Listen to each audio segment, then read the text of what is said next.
वैशाली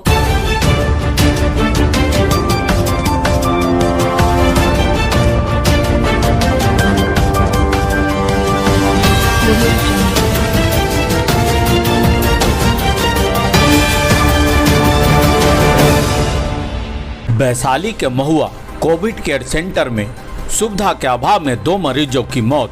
नमस्कार, आप देख रहे बी न्यूज़ 24। मैं हूं दीपक कुमार। पेश है वैशाली बिहार से नागमणि की रिपोर्ट।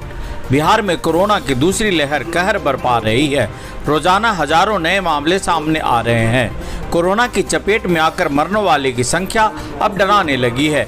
ऐसे मुश्किल परिस्थिति में खुद की परवाह किए बिना पप्पू यादव मंगलवार की देर रात अचानक वैशाली के महुआ कोविड केयर हॉस्पिटल पहुंचे तो देखा कि हॉस्पिटल की हालत बेहद ही खराब है। आगे सुने पप्पू यादव इस व्यवस्था के बारे में क्या कह रहे हैं। जो काम आपकी जिम्मेदारी है आपको करने की ज़रूरत है। मैं आपको एहसास करा रहा हूं कि ये मौत सिर्फ आपके लापरवाही के कारण, जनप्रतिनिधि के लापरवाही के कारण, आपके सिस्टम के लापरवाही के कारण और सिस्टम के जिम्मेदार मुख्यमंत्री और प्राइम मिनिस्टर होते। मेरे आंखों के सामने 2 लाश निकले अभी। एक लाश यहाँ जो डॉक्टर ने देखा नहीं, छुआ नहीं, उसकी परिवार बिलखती रह गई, कुछ नहीं हुआ।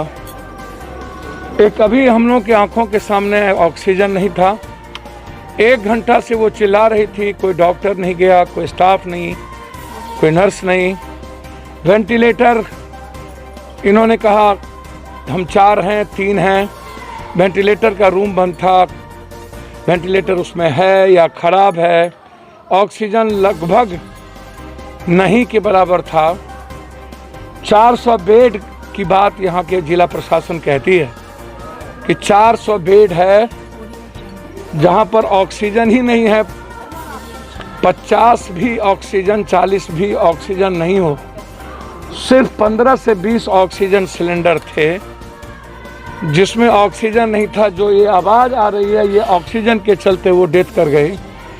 मानव चेन की बात मैं बार बार उठा रहा हूँ। एक पेशेंट के साथ 4 आदमी 5 आदमी साथ में है। बहन, पत्नी, भाई उसको बचाने में लगा हुआ है। वो यहाँ से घर जाएंगे, वो यहाँ से सब्जी मार्केट जाएंगे, खाना लाने जाएंगे। अब बताइए कोरोना आम लोगों तक जाएगा या नहीं जाएगा? या तो कोरोना नहीं है। क्या एक बेटे को, एक माँ को अपने बेटे को छोड़ देगा?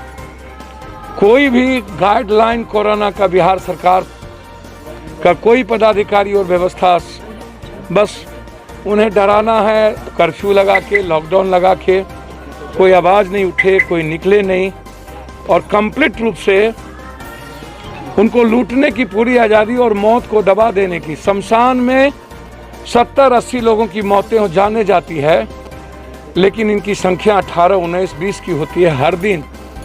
पटना में सैकड़ों, हाजीपुर में 9000 लगभग जो जांच है अभी तक गलत या सही 9000 कोविड पेशेंट हैं। और एकमात्र एक यहाँ है सबसे बड़ा सेंटर महुआ और दूसरा एक सेंटर है राजापाकर। और ये परिस्थिति और 1-2 छोटे अस्पताल, प्राइवेट अस्पताल है, कहीं ऑक्सीजन नहीं है। आपने हालात को देखा। अब आप सोचिए ये कोरोना से मर रहा है कि सरकार की लापरवाही से, और किन पर इस नरसंहार का आरोप लगना चाहिए? 302 का मुकदमा किस पर होगा? लगातार किसी को नहीं बख्शा इसने, ना जज को, ना पदाधिकारी को, ना किसी को, ना किसी के बेटे को, ना किसी के बच्चे को। अब इन परिस्थितियों में हमें पेन लेने की ज़रूरत है कि हम कैसे इस वायरस को व्यवस्था और कंप्लीट कोरोना गाइडलाइन के साथ हम फॉलो करके इसको बचा सकते हैं। मैंने सिर्फ एक जिम्मेदारी का एहसास करते हुए प्रशासन से हम आग्रह करेंगे कि आपके यहाँ एक भी नर्स नहीं है, एक भी आपके यहाँ इंफ्रास्ट्रक्चर नहीं है, आपके यहाँ कुछ नहीं है और उसके बाद आप इसको कोरोना केयर अस्पताल घोषणा किए हुए हैं। इस एम्बुलेंस में एक इनकम टैक्स के पदाधिकारी हैं, कोई ले जाने वाला नहीं है, वेंटिलेटर नहीं है, भीतर में एक वेंटिलेटर की ज़रूरत है, 35 ऑक्सीजन है उसके, और उसको वेंटिलेटर नहीं है, जिसके चलते उसकी स्थिति अच्छी नहीं है। मैं सरकार से आग्रह करूंगा कि प्लीज़ मरने पर मजबूर मत कीजिए। हम लोग मिल के मार रहे हैं। कोरोना क्या मारेगी? ये आदमखोर जल्लाद जो बैठे हैं, और पटना में रावण और कंस, और अस्पतालों में जल्लाद, और ये माफिया और दलालों की और बिचौलियों की जो नेक्सस है, ये लूटने की जो स्थिति है। डॉक्टर्स कोई नहीं, एक डॉक्टर्स थे, कोई उन्होंने कहा मैं यहाँ देखूं कि वहाँ देखूं, किसको देखूं, कहाँ जाऊं, और उन्होंने नहीं गया। 2 घंटे से हालात अच्छे नहीं थे। मैं सिर्फ इतना कहूँगा